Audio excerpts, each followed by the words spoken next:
저희가 이제 이재명 대표에 관련된 수사라든가 재판에 대해서 이제 많이 언급하는 이유가 이게 이제 제가 돌이켜 보면 검찰의 수사권, 기소권이 가장 남용되게 또 아주 과도하게 사용된 그런 사례라고 보여지기 때문에 이제 말씀을 드린 겁니다. 여기 김정중 법원장님 계시지만 아마 작년에 제가 공소장이 거의 200페이지에 이르고 그다음에 그 공소장에 따른 수사 기록, 증거 기록이 20만 페이지에 이르는 재판을 1, 2년 안에 할 수 있습니까? 라는 질문을 드렸을 때 아마 어렵지 않은가 이런 대답을 하신 것으로 기억이 됩니다.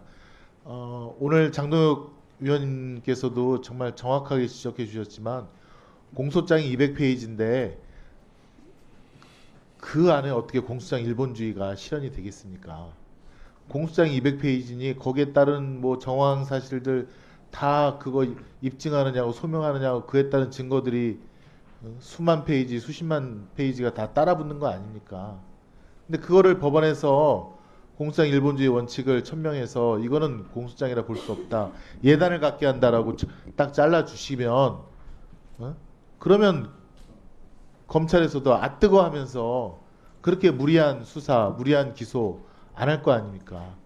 그리고 나서 재판이 뭐 지연됐느니 장기화됐느니 국민의힘 의원들은 그러시고 마치 그것이 법원의 책임이 있는 것 마냥 이렇게 하는데 법원도 법원의 입장을 밝히셔야죠. 그렇지 않겠습니까?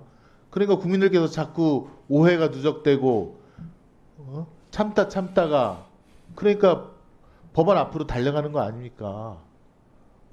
이재명 대표에 대해서는 수백 명을 조사하고 그다음에 수백 군데를 압수수색하고 수백 페이지의 공소장을 갖다가 해서 지금 성남 FC 것만 해도 400명의 증인이 나온다고 하는데 그런 재판에 대해서는 법원이 형사소송법 원칙에 따라 수송지휘 안 하시고 가만히 있고 반대로 보실까요? 요거 한번 압수수색 코바나 컨텐츠랑 도이치모터스 압수수색 이게 리스트가 겨우겨우 이게 우리가 검찰에서 받은 건데요. 보십시오. 2020년 11월 9일 날 코바나 컨텐츠에 대해서 처음 그 사무실에 김건희, 최은순 두 분에 대한 휴대전화와 PC 압수수색 덜컥 신청했다가 기각당했습니다. 저는 이게 맞다고 봅니다. 아니 세상에 압수수색 영장을 핵심 피의자한테 바로 이렇게 들이대는 경우가 어디 있습니까? 당연히 기각되죠. 그 다음에 쭉 보시면 맨 마지막 한번 보실까요? 다음 편이요. 넘버 순번 39번 보면 2021년 10월 30일 날 마지막으로 뭐 도이치모터스 사건 압수수색 영장 청구하고 그 다음에 없습니다. 2022년, 2023년, 2024년까지 그 다음에 무혐의를 한 겁니다. 김건희 여사에 대해서는 없습니다. 주거지도 없고 그 다음에 보안해서 휴대전화, PC 그런 압수수색을 한 흔적도 없습니다. 그러고 나서 검찰은 무혐의를 결정합니다. 국민들이 요새 바보가 아닙니다. 유튜브를 통해서 또 본인의 관심사항으로 이런 거 다 봅니다.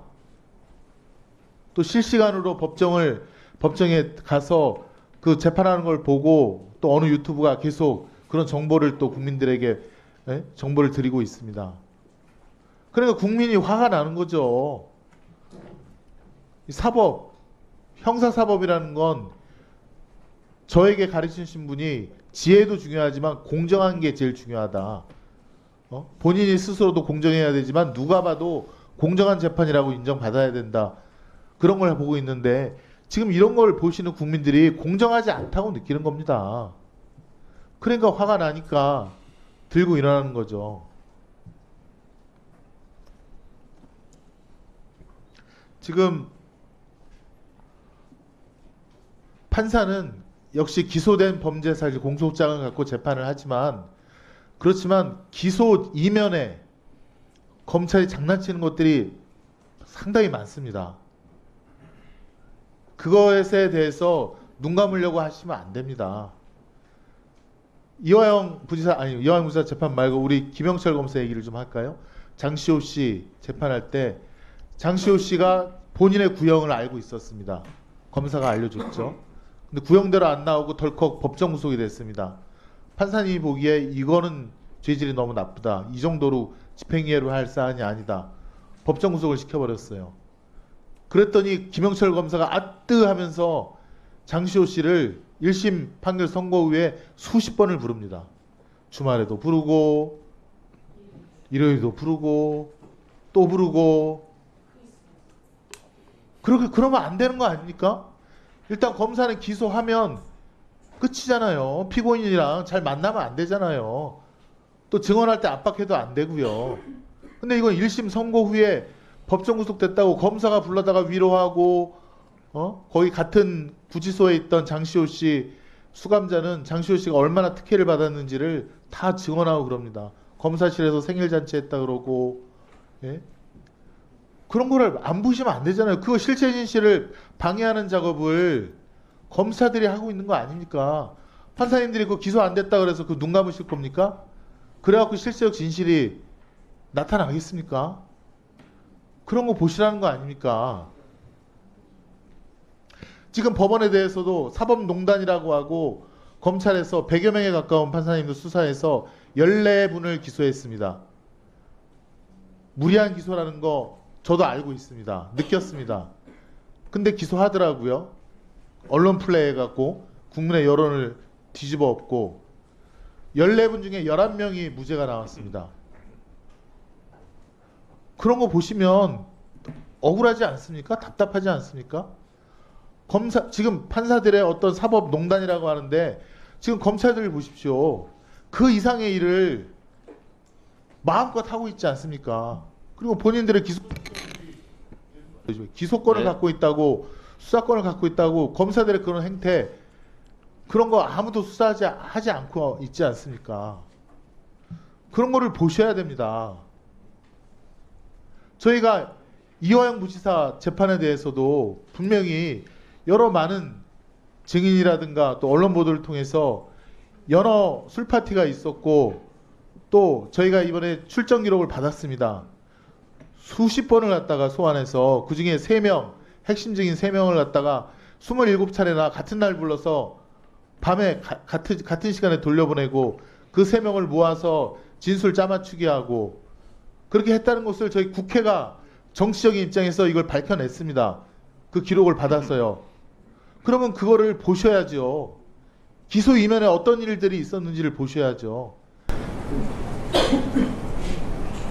그래서 저희가 질의를 드리는 거고, 그래서 형사법 아까 말씀드린 공무상 일본주의, 또 영장할 때 사전신문주의, 또 한 번 재판을 한 사람이 그거 지금 이재용 대표 이화영 부지사 이런 일이 일어난 이유가 쪼개기 기소 때문에 그런 거 아닙니까? 검찰이 한꺼번에 기소하면 될 거를 외국화관리법 위반 일부 기소해서 유죄가 나오는지를 보고 유죄가 나오니까 나머지 뇌물 알선이니까 뇌물죄를 그 재판부에다가 또 대상되게끔 해서 기소하고 한꺼번에 이재명 대표와 함께하면 될 일을 공공관계인을 쪼개기 기소해서 일부 보내고 유죄 나오니까 또 보내고. 네, 정리해 주세요. 그런 거를 봐주시란 말입니다. 검찰의 의도를 꿰뚫어 보시란 말입니다. 양측의 의견을 좀 듣지 않습니까? 검찰의 의견뿐 아니라 피고인의 의견도 듣지 않으십니까? 그러시잖아요. 피고인 의견도 검찰의 주장처럼 넉넉하게 넓은 마음으로. 자, 정리해 주세요.